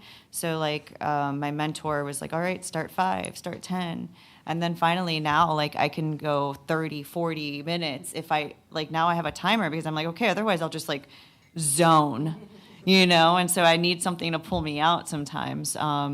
So yeah, if there's one tool anybody can use, is definitely get it into a meditation practice is so incredibly important.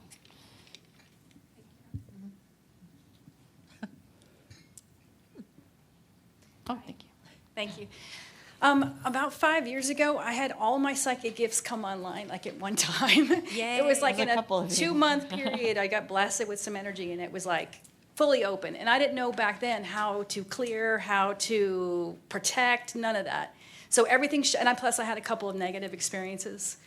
So I got a little scared, so I shut down. So I shut down everything but the clairsentience. So that's been going great, but everything. Now I know how to protect myself. I know how to clear. I meditate and everything, but nothing else has come back except for I have that. I'm very thankful to have the clairsentience, but is it because I can't handle it yet? Am I like secretly still afraid of something? It's frustrating because once you see what you're capable of, it's like, oh my gosh, this is what you're supposed to see, you're supposed to do, or that's what we're all able to do, and then it just all went away. So, well, maybe you need to call on it. Yeah, I mean, I feel like I have been. I don't know, like how would you call on? Well, for me, I would do an altar. I would, and then I would. I love rituals of any sort. So if you want to, I want to be clairvoyant today. Show me how to be clairvoyant today. I'm going to go outside. I'm going to go out in the world, and for the next hour, I want you to give me something, and then go out and see what raises up in the space. So set intentions, like. Well, yeah, but it's not just it's calling on it. It's letting yourself, because here's the thing. Some creepy shit might raise up in the space. So you've got to be willing to say, oh, nope, or who are you? What do you want? Where, you've got to be willing to deal with whatever comes.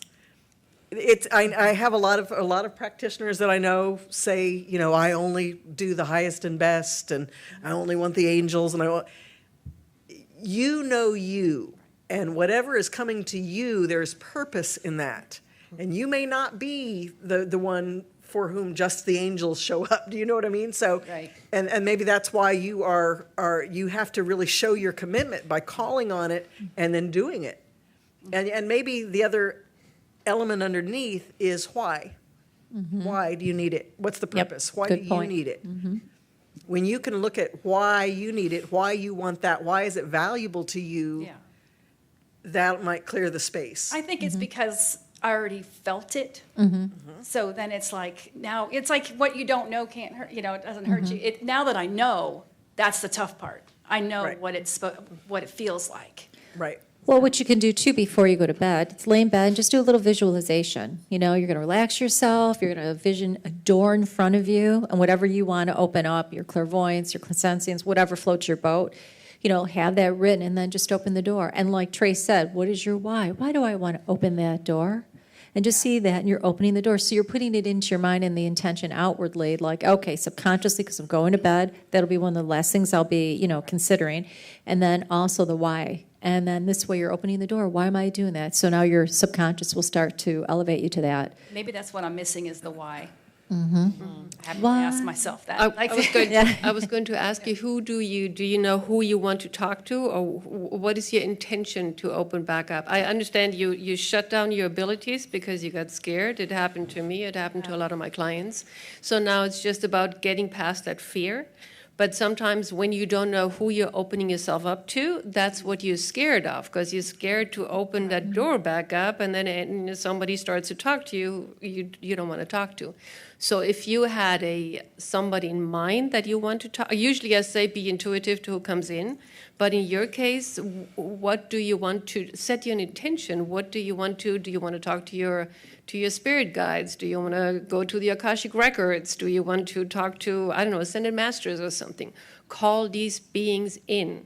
And don't be afraid of the dark beings out there, because they feed on exactly that. Mm-hmm. So when we're open up and we become scared or we get angry that they're coming in, I've been through not as much as you guys, but I've been through a lot of that too in the beginning, because my abilities opened up overnight as well. So in the beginning, I thought it was so cool. I have these voices in my head, and these spirit guides talk to me. And then it got a little bit funky, and I said, who is, right? And then I found out that it's not my spirit guides, it's other beings talking to me. So I shut down my clairaudience overnight, said, I don't want to hear any more voices in my head.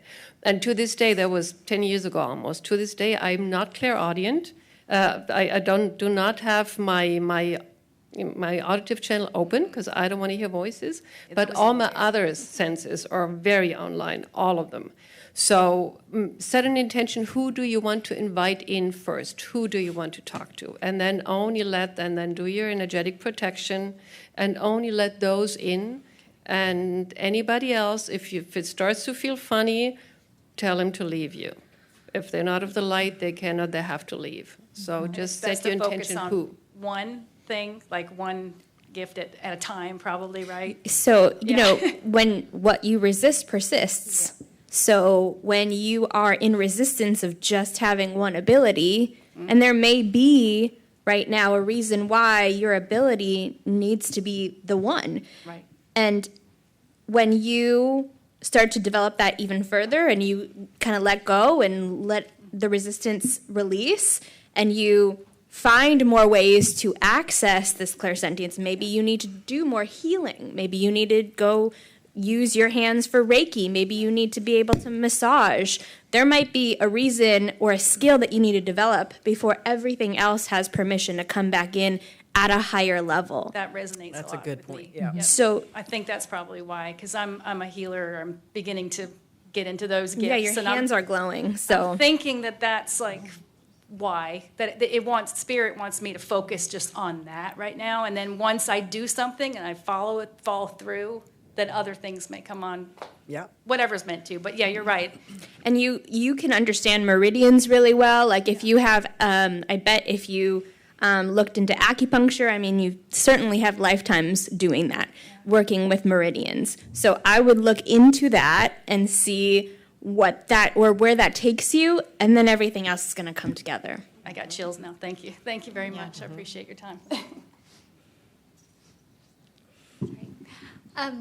Having had different experiences through different ways, was there a thing that helped you sort of decide, I'm going to focus in this area through this type of clair, whatever? And I'd just love to hear your experiences on that or any guidance that you have. I think you should be open to what comes in for you. So I work with a lot of people. I teach, people to open up their channels. Actually, I do it through animal communication, and that helps people to start all their clear senses. But it's different for everybody. And if you try to force it, if you say I have to hear things or I have to see things, now you're putting, you're blocking yourself. So I think you should be open. Everybody has a different clear channel. Some people are very visual. Some people are very auditive. They hear things. Some people are very clairsentient, where they feel things. Some people are claircognizant, where you just know things. It comes like a download, and you all of a sudden know it. You don't know how it got in your head. So be open to what is the strongest channel for you. Just be very open, be very, very unexpected of how things come in, and then you're going to find what your strongest channel is. And then once you develop that channel, the other ones will follow. But don't have everybody's different. I think if anybody says you should, work on your vision or something, if it's not for you, it might not be for you. So whatever your strong suit is will come online. Yeah, I agree with you. It was never a choice for me. I definitely was claircognizant, then clairsentient. I'm an empath. And then I wasn't until I was working in the professional world doing this work that I became clairvoyant. We did this event where we had 5 psychics and 1 person getting a reading. And so the 5 of us kind of, it was really intense. But all of a sudden I saw this big green dragon dancing around the gal, and I'm like, oh, hello, what is that? Like it was completely unexpected, but I think it was because I was shored up with 5 of my friends, and then the woman receiving the reading was needed that. You know what I mean? She needed, I found in that scenario, each one of us got a message for her. And so me getting that message for her was something new for me and something new for her. Very helpful. Thank you. Hi, ladies. Hello. Thank you all. And I have many questions for all of you because I probably am psychic. A lot has happened, and I've seen things and heard things. But I don't know if I'll ever be in the presence of a cat whisperer again. So, one day about 6 months ago, I happened to, listening to something, that if a cat ever shows up, they're protecting you. The very next day, this most beautiful, long-haired gray cat shows up. Aww. She hasn't left. I don't know if it's male or female. And I had a son who passed away, and this cat is She's been there for 2 months every day. If I go outside, she literally walks around me, won't leave me. I have 2 houses right next door to each other. She will not leave from one driveway to the other for 6 months. So is this, Wow. I mean. You asked for the cat and the cat came to you. Oh, The universe will always send you the right cat. I have 2 other cats and a dog, and this cat, I say to my animals, this cat has no home, they're coming in. And you know this cat comes in, they look at it like, I've never seen anything like it. Yeah. So he's just there to protect me? The universe always sends you the right cat, and cats have different tasks with us. So every cat has a different task with you, and you needed. I feel like cat is an energy worker and protector, so you needed that energy in your life. You needed an energy worker and a protector, and that's why your other cats accept her, because she does something that they don't do. I mean, even my dog will not even, any other one comes around, it's remarkable. But They all know. The thing is, cats, dogs, they are very much connected. They are all psychics. Everything that we do, cats, dogs do naturally. They tune into naturally, and they know exactly what you need. So the universe sent you that cat, and just give her a good name and give her a good home and go with it. Oh, I pick her up. I love her. And I'm from Buffalo, too. Go Bills. Okay. I knew I liked you. Talk to me. I'll get you tickets to my next show, too. Hi, I'm Amy, and I am a very sensitive person. I have been my whole life, and so I have 2 questions. One is, where do you think I should direct my intuitive work towards, like using it for good? In what way? And then also, I've been seeing white flashes within the last. Well, it's become more frequent, but very, very bright, like brighter than the whitest light that I've had in different moments, kind of like electricity and, like one time using my key to my door, there was a very bright light, and I've just seen other little bright light in different situations. I've always had different intuitive moments all through my life, all different ways, but it was shut off certain times and then comes back. I prayed for the guidance when I'm supposed to have it, but I just wanted any advice or any ideas about the bright white flashes. I don't know if it's what's coming in the energy integrations or not. I think she just said it, energy integration. Yeah, it's been my experience to when there have been other souls around me. I don't know if you want to get pregnant, but that was one of the experiences that I had when I was wanting to get pregnant, and there was. I called them the what did I call them? I can't even remember the name now. But the sparklies were always around me during that period of time. Also, it could be a specific angelic entity or a galactic entity that's letting you know in certain times that it's there. It's probably always there, but it's letting you know and creating a format of communication with you so that you can get used to it. And I think that when be yourself, and when you're talking about how you want to focus your intuition, this is an opportunity to starting that communication. There's not any one thing. It is all about you getting to know you, and becoming more and more comfortable knowing who you are, accepting who you are, and then being who you are.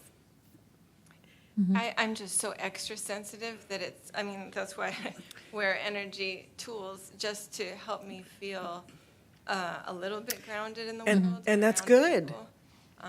That's good. Yeah. Embrace that. Be ultra sensitive. I feel like I am myself fully. But meaning, I guess what I mean by that is it's okay to own that. Yeah. It's okay to be the gal that says, "Oh, you guys, could you pull your energy back?" I worked with a bunch of psychics when I first started working. There was this one gal who was always, "Oh my God, could you just pull your energy back, Tracy?" And we made fun of her to her face. It was a joke, but that was where she was at. Like you have to be exactly who you are, and your ultra sensitivity is a gift to you and a gift to others. But it's a new language that you're learning to speak. So.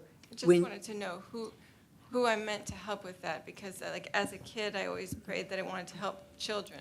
And I look back as an adult and think that's interesting that I was a child feeling that way and always connected to the angels, but just wanted any. I wanted to interject. I hadn't had this experience until you walked in and started talking. You were talking about the lights, and then all of a sudden, I started seeing the lights that you were talking about, like from your perspective, weird. And I had very similar experiences with these hyper lights. That's what I would call them. They're blindingly fractal, bright white, but like so white with colors. It's just like I don't know how to explain it. And so what I did to try to build a relationship with it, I started gravitating towards things in my reality that reminded me of those lights. And I became really, from a crystal girly over here, really attracted to moissanite. I love moissanite. And because I would find the light in the moissanites and diamonds, these are not cheap little things to be attracted to. Trust me, I was like spending a lot of money on dumb crystals. But moissanite was like one of the things where I was like, oh, you know what? I'm going to start wearing moissanites because I'm going to embody this light, because this is how I'm going to get to know it. And so I started wearing lots of moissanite because it reminded me of that. I had rings and necklaces, and I was just sparkly, sparkly, sparkly because it was just the fractal I became obsessed with it. And you were asking, like, what is the purpose of it? What am I supposed to do with this? Maybe it's just observe it. And then who are you going to help with this? Maybe start with helping yourself. I mean, it doesn't necessarily mean that you're selfish or whatever, but be like, how can I harness this light energy? Like, what is it capable of doing? Why am I seeing it? How can I be like it?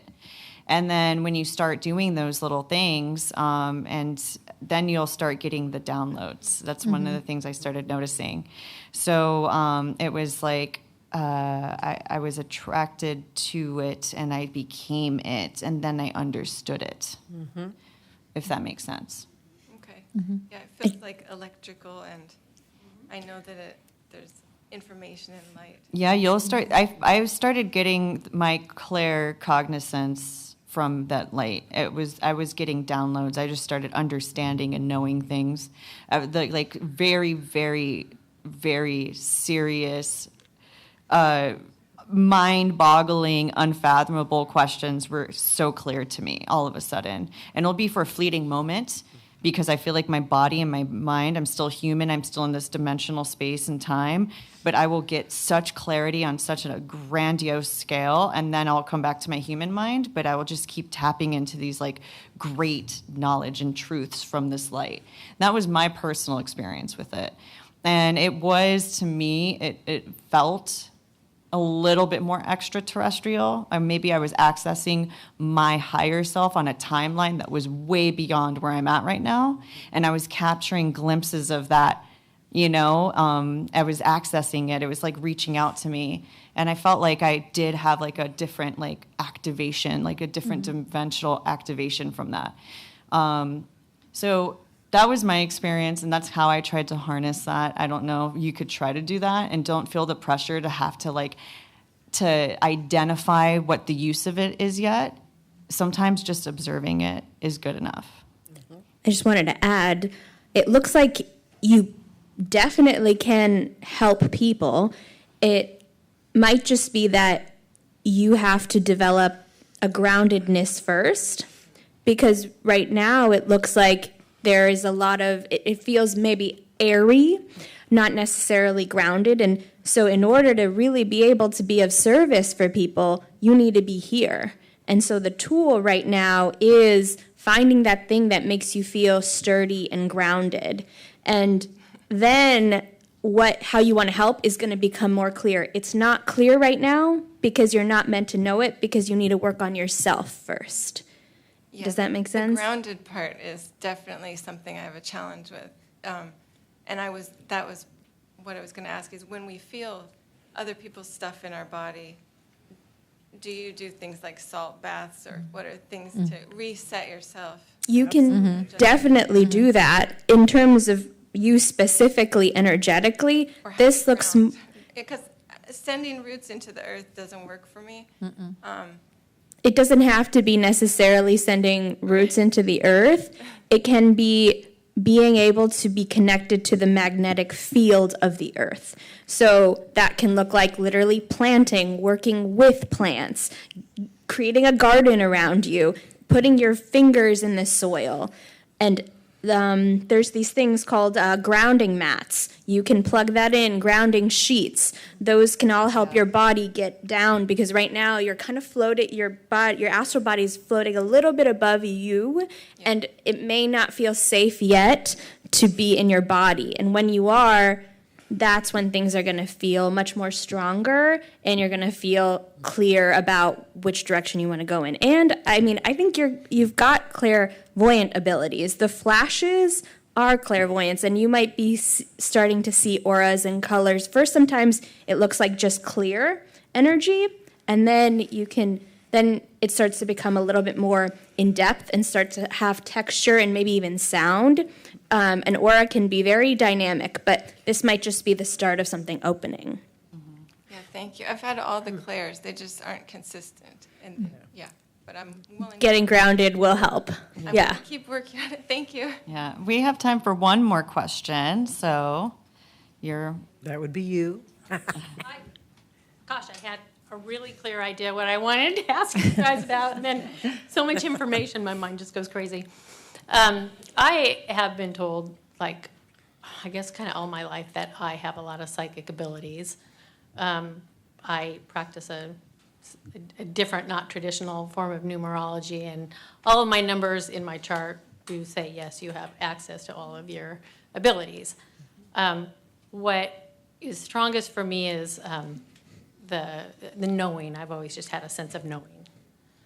I also do hypnotherapy, QHHT, but it's a different form called SCHH, where we do entity removal first so that we can make sure the client is clear, and then do a chakra cleanse and reboot. So in doing this, we can always access the higher self, because you know that that's who you're working with, and it's amazing. But I wanted to ask Maureen specifically, we work with the archangels and Kuan Yin specifically. When we do this form of entity removal, we actually work very compassionately with the negatively polarized, help them to see their spark, and then help them go to the light if they choose to, and most of them do.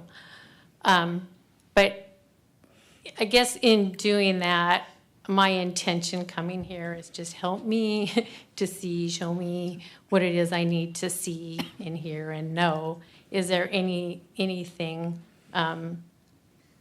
that you guys can tell me that would help me be able to help people better or access more of my abilities to help people? Okay. So specifically with entity clearing, or like in general? I think in that realm of work. I mean, is there anything that I could be doing to add to what I'm doing to help people? Anything more that you could be doing? Yes. Okay, I'm going to try to answer this she's going to answer it so that everybody kind of benefits in yes, situations perfect. like And this. I felt actually kind of selfish asking a question for me. Yeah. So I like that if you can rephrase- help everybody, that's I'm great. helping you rephrase it so she... Yes. Okay.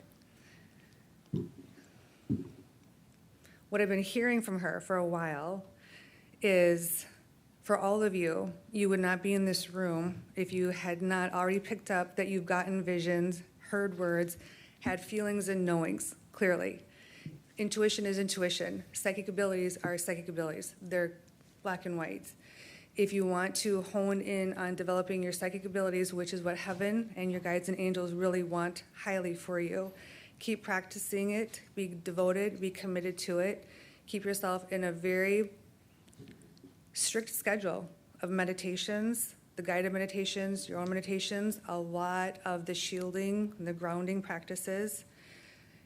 Trust yourself more than what you probably are willing to do right now. It is hard to always trust yourself, especially when you're not at that level of 7, 8, 9. Practice your bravery, practice your courage with this. stand by your visions, the information that you are getting. Put them in notebooks, wait for them to be validated, use that to make yourself become more brave. Open up more to the people who are in a like-minded state like you. It will help build your courage. You'll also find life on earth so much more enjoyable. Shield and block the ones that want to come in and deny and discount because of fears and jealousies. Kuan Yin is saying, as far as your work goes, she's only going to do a collective group for all of you. Keep praying with a stronger intention to her, to your family of guides and angels. You all have been gifted a family of guides and angels. You all came from Source of Life, Creator, God. Tune into their wisdom. Ask them for help. She said, ask them for more activation. Remember, this is a work reward gift. He has given you the gift of your psychic abilities. But in order to have more activation, you have to earn that reward from your Creator, God. You earn that reward through your loyalty to Him, through your devotion to yourself, by practicing your ethics, by keeping yourself honest, never using your abilities for any ill will or wrongdoing on any level to any soul on this planet. Use your honor, trust yourself. Do not give up hope when it becomes difficult and challenging. Some days your third eye will be activated. We will take it away. We will activate your clear audience. We will help you get more strongly connected to all of your different channels that comes into a flow. It's never all at one time. You are earning every single click of the button going up on your activation process. Think your channels are unlimited. They can go on to an expansive state beyond what your eyes could possibly imagine. Believe in God, believe in yourself, trust your information when we give it to you, now and for always. Beautiful, thank you for that. Thank you. Well, thank you for all of you who came up and asked questions. I wanted to finish our panel with going down the line and having everybody tell us what lectures they're doing, what booths they're at, and maybe their socials and how to get in touch. So I guess I'll start with Maureen. Do you have any lectures and things going on? Yeah, tonight I have a group reading. Don't know which room, but it's at 7 o'clock. Tomorrow, teaching mediumship at 12 o'clock. I'm at booth 151. If you want to come down and find out what rooms I'm at or for a reading, you can reach me at oraclemarine.com. You can also find out about the charity that Kuan Yin asked me to open up for her and the other Ascended Masters called Angels Among Us Foundation. All my profits go to our charity. Right now, we are doing a golf tournament in Newport at Pelican Hills. God gave me visions on how the elephants are endangered of becoming extinct because of poaching and circuses. So I have a workshop tomorrow evening, 6 p.m. here across the hall. First room on the left here, 6 p.m. Starseed Awakening Through Your Cat. So I'm talking about the Lyrans and the cats and how both plays together and how you can awaken to your starseed self. And you can look me up at sylviesterling.com. Everything, you can contact me, look up my work. I have a book signing tomorrow over there. The Cat Secret is my latest book, and I will sell it over there and have a book signing tomorrow evening, 7 p.m. So, come see me. I don't have a booth this year, but come see me at the book signing. I'm speaking at 8 p.m. tonight in the Marina Room. I'll be channeling light language so you can hear the sounds and the light language.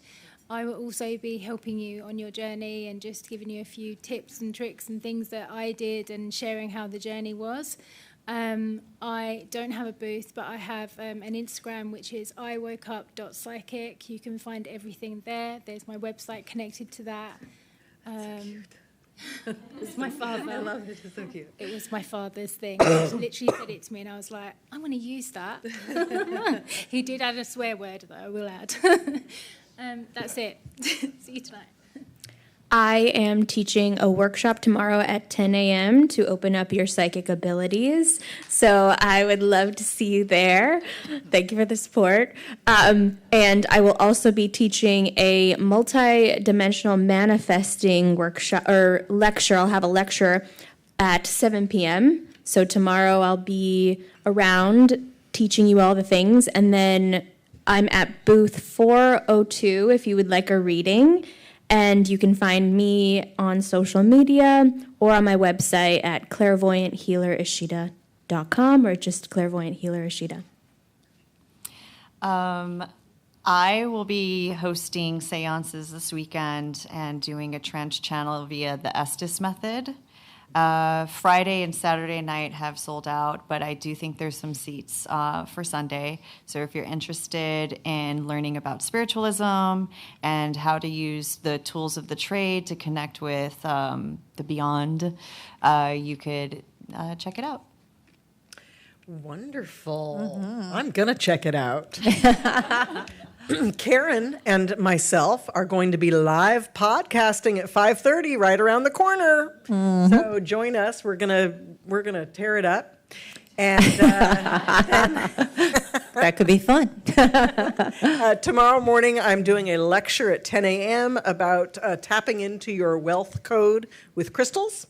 And then I am the president of the Coalition of Visionary Resources, which is we are the trade organization for the Mind, Body, Spirit marketplace. So if you have a Mind, Body, Spirit business, that's what this organization, we support your businesses. And we are doing a lecture on Sunday morning to talk about marketing your business. So, and I'm at LL4 and TracyDunblazer.com.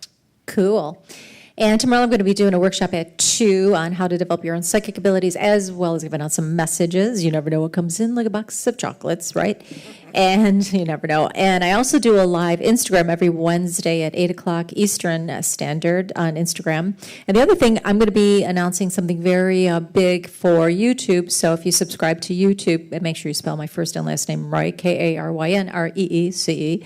In the next couple of weeks, be part of it, and you'll find out more about it. So that's that. A lot of fun today. Yes. Yeah. Thank you all for coming.